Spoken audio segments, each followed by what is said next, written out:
Papa Pio XII disse certa vez que a cidade de São Paulo teve como fundador o apóstolo Manuel da Nóbrega. Alguns anos mais tarde, foi a vez de outro Papa, João XXIII, dizer que o Padre Manuel foi nada menos que o bandeirante de Deus no Brasil. Mas quem foi esse personagem que é considerado um dos mais importantes portugueses do século XVI, apesar de ter passado grande parte da vida no Brasil?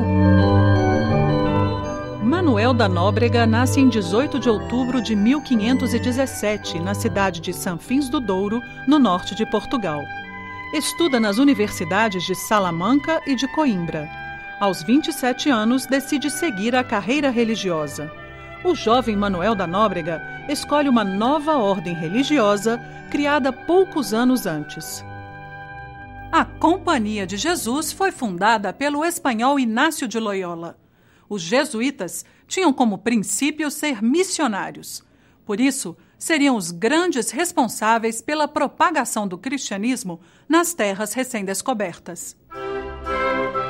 Nóbrega passa 5 anos pregando no interior de Portugal, até que o rei Dom João III pede ao padre que lidere a primeira equipe de religiosos no continente americano. Em 1549, chega ao Novo Mundo a esquadra do primeiro governador-geral do Brasil, Tomé de Souza. Junto com ele, 5 jesuítas comandados pelo Padre Manuel.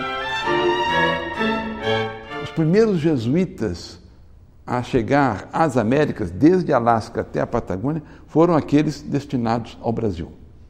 Então, Nóbrega é do primeiro grupo de jesuítas que pisa o solo americano, entendendo por solo americano o território desde o Alasca até a Patagônia. Tomé de Souza tem a missão de organizar uma administração para a nova terra e criar uma cidade para servir de capital. No dia 29 de março, ele funda Salvador. O padre Manuel da Nóbrega fica encarregado de construir e comandar o colégio da cidade. Mas a colônia é grande e quase não há padres no Brasil. Por isso, o padre Manuel, em companhia de Tomé de Souza, resolve seguir para outras capitanias. Em Ilhéus, Porto Seguro e no Espírito Santo, os colonos podem se confessar, ter seus casamentos celebrados e os filhos batizados. Os índios que vivem nos povoados são catequizados. Seguindo para o sul, Nóbrega e o governador-geral chegam à capitania de São Vicente, a mais antiga do Brasil. Lá, o padre assume o comando do Colégio Jesuíta da vila. Mas o padre não se limita a administrar o colégio da vila litorânea. Contrariando Tomé de Souza, para quem a povoação do Novo Mundo deveria se restringir à costa, Manuel sobe a Serra do Mar para catequizar os índios da região conhecida como Planalto de Piratininga. Ali já vivem alguns portugueses que, por ordem do governador-geral, são reunidos na vila de Santo André da Borda do Campo. Mas o lugar não é seguro contra os ataques dos índios. Por isso, Padre Manuel transfere os jesuítas para uma colina, entre os rios Anhangabaú e Tamanduateí. Ele então esteve em Piratininga, examinou as condições do clima, as condições das águas, e então lá colocou, e também uma distância maior de brancos, de europeus, que infelizmente muitas vezes não tinham os mesmos ideais de Nóbrega e estavam pensando em se enriquecer e queriam uma mão de obra escrava para suas fazendas e suas diversas tarefas. No dia 25 de janeiro de 1554, é celebrada a primeira missa em um barracão construído no novo local. O dia é escolhido em homenagem ao apóstolo Paulo, e por isso o colégio recebe o nome de São Paulo. Nóbrega não pode ficar e acompanhar o crescimento do colégio. No ano seguinte, a colônia é invadida. O almirante francês Nicolau de Villegagnon ocupa a Baía de Guanabara e lá funda a França Antártica. Ele consegue fazer uma aliança com os índios e ameaça o domínio português na região. Com o apoio dos franceses, índios de várias tribos se unem para lutar contra os portugueses que tentam escravizá-los. Eles formam a Confederação dos Tamoios e começam a atacar vilas e povoações portuguesas. Depois de 7 anos de conflitos, o padre Nóbrega, que é contra a escravização dos índios, decide liderar uma missão para restabelecer a paz entre nativos e portugueses.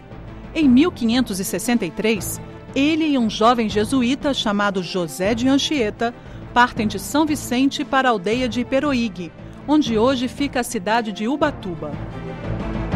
Com a ajuda do irmão Anchieta, que rapidamente aprende a falar em tupi, Nóbrega consegue um acordo com algumas tribos e enfraquece a luta dos tamoios.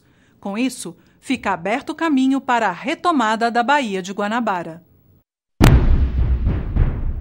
No ano seguinte, a esquadra do capitão Estácio de Sá, sobrinho do novo governador-geral Mendes Sá, chega ao Brasil para expulsar os invasores. Mas os franceses e as tribos aliadas resistem e Estácio precisa buscar reforços em São Vicente. Lá, ele recebe o apoio de Nóbrega e Anchieta, que mandam voluntários para a luta.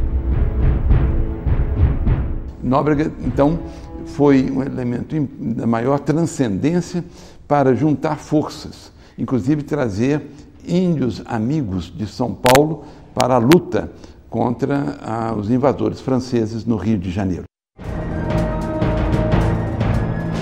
Com a ajuda dos jesuítas, Estácio de Sá volta a Guanabara e no dia 1º de março de 1565, funda a cidade de São Sebastião do Rio de Janeiro.